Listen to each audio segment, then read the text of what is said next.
Bonjour Jane Goodall. Bonjour. À l'UNESCO à Paris, vous avez décidé de délivrer un message de paix, de respect et d'espoir au monde entier. Dans le passé, d'autres figures emblématiques comme Nelson Mandela, le pape Jean-Paul II ou encore Claude Lévi-Strauss vous ont précédé à cette tribune. Ces messages, votre message également, resteront dans l'histoire selon vous?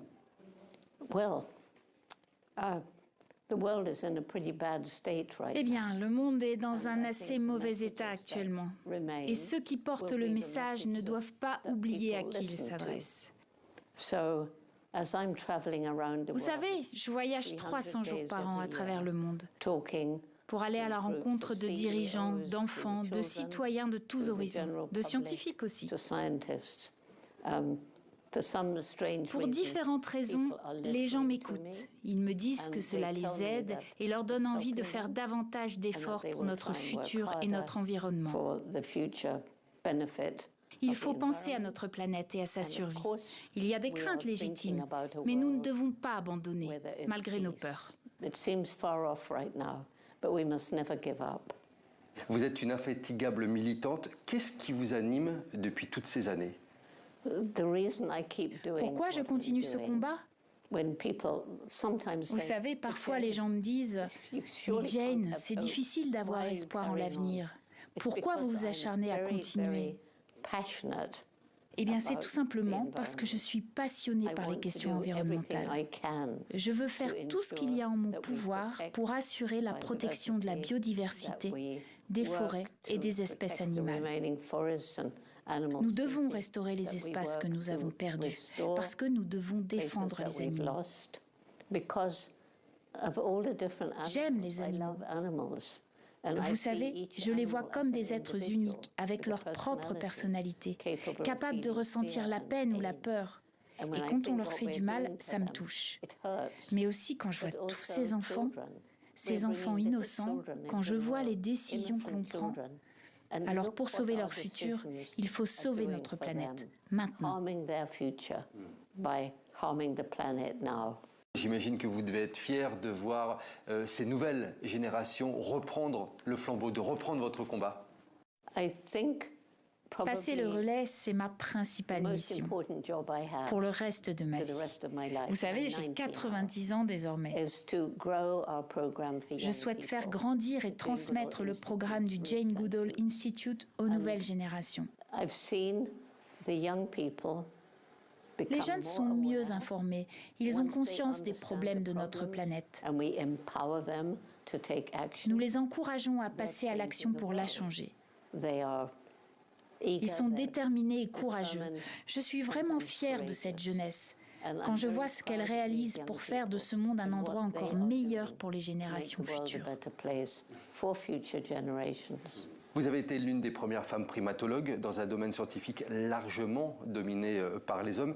Est-ce que cela a été difficile à l'époque?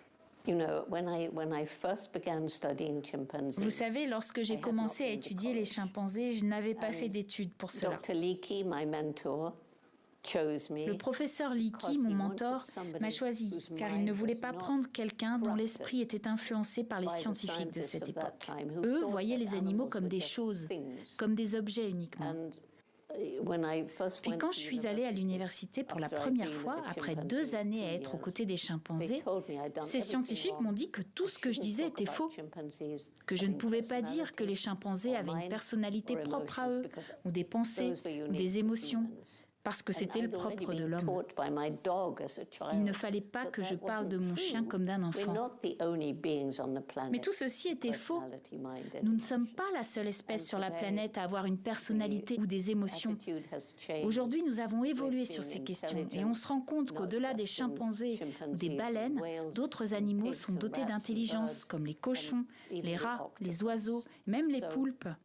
Vous savez, nous ne sommes pas si différents de tous ces animaux. Nous sommes juste davantage destructeurs.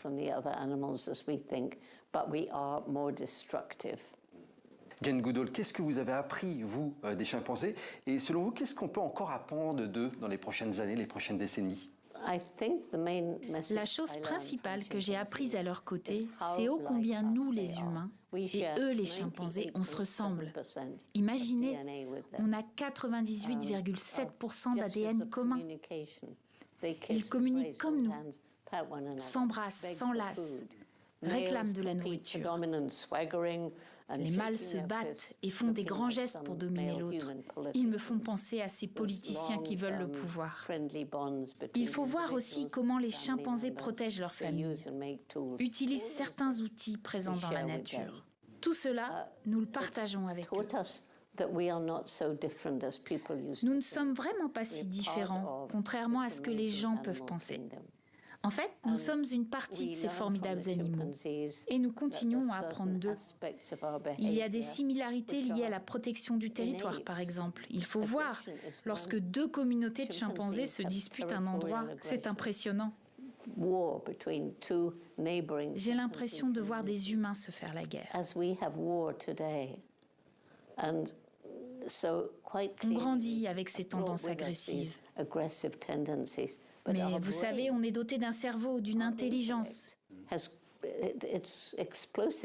faut qu'on les utilise pour contrôler ce sentiment d'agression que l'on éprouve parfois. Et puis nous pouvons, et nous devons même, l'utiliser pour sauver notre planète. Jane Goodall, comment vous êtes passée de scientifique à militante ? Les meilleures années de ma vie, c'est lorsque j'étais dans la forêt, lorsque j'apprenais les différentes connexions entre les espèces animales. J'ai évolué au cœur d'un écosystème extraordinaire. J'apprenais aussi le comportement des chimpanzés. Et lorsque j'ai réalisé dans les années 80 que le nombre de chimpanzés vivants était en train de diminuer car on détruisait la forêt, j'étais sous le choc. Et je me suis dit, je dois faire quelque chose pour changer la situation. Et je ne savais pas exactement que faire. Un jour, je présentais un de mes travaux à une conférence. Je suis arrivée en tant que scientifique et j'en suis ressortie en tant qu'activiste. Je me suis promis alors de faire le maximum pour me battre, pour que le monde change. Vous êtes messagère de la paix pour les Nations Unies également. Quel regard vous portez sur les conflits dans notre monde actuel ?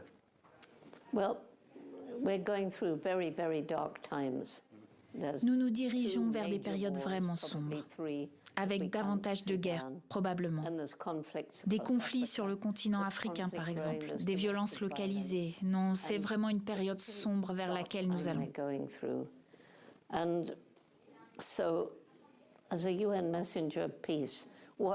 En tant que messagère de la paix, que puis-je faire ? La réponse est travailler dur et poursuivre la mission de mon programme Roots and Shoots, qui est présent dans 71 pays, pour construire demain, ensemble. On fait rencontrer des jeunes de tous les âges pour qu'ils discutent, échangent ensemble, si possible en face à face. Et en faisant cela, ils apprennent que le plus important, ce n'est pas notre couleur de peau, notre religion, nos origines, mais que nous sommes tous des êtres humains. Nous rions tous, nous pleurons tous, nous pouvons être tristes ou joyeux. Nous travaillons avec eux les notions de bienveillance et de respect de l'autre.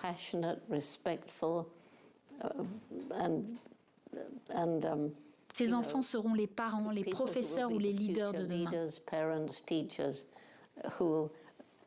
Et leur transmettre aujourd'hui ces notions importantes, c'est ma principale mission, pour transmettre les notions de paix. Autre sujet du moment, Jane Goodall, les catastrophes climatiques se multiplient et s'accélèrent partout sur la planète. Est-ce que selon vous, nous avons atteint le point de non-retour sur ce sujet ? Beaucoup de gens pensent que nous avons atteint le point de non-retour et qu'il n'y a pas d'espoir. C'est scientifiquement prouvé. Nous avons une petite fenêtre de temps. Bon, ce n'est pas une grande fenêtre, car elle se referme doucement. Mais le plus important désormais, c'est de montrer qu'il y a de l'espoir.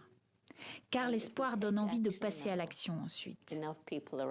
Et si des milliers de personnes passent à l'action maintenant, nous pouvons faire ralentir ce changement climatique et la disparition de la biodiversité. Nous pouvons faire changer les pratiques de l'industrie agroalimentaire qui empoisonnent nos sols.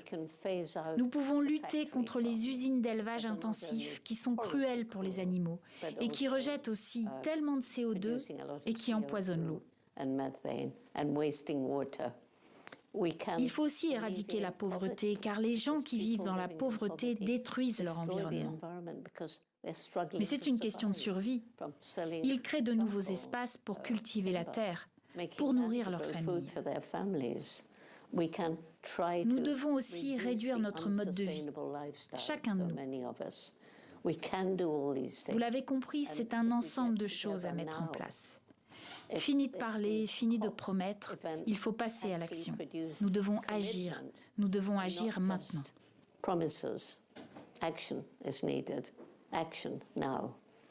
Je vous laisse le mot de la fin, Jane Goodall. Quel message aimeriez-vous faire passer à nos téléspectateurs du monde entier?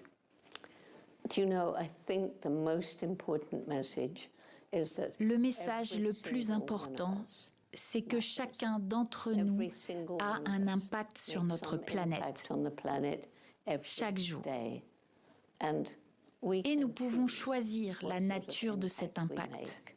Nous avons par exemple le choix de ce que nous achetons. Est-ce que cela respecte l'environnement et le bien-être animal? Est-ce que j'en ai vraiment besoin? Voilà, c'est vraiment ça le message le plus important. Chacun d'entre nous a un rôle à jouer pour l'avenir de notre planète, jour après jour. Merci Jane Goodall. Thank you.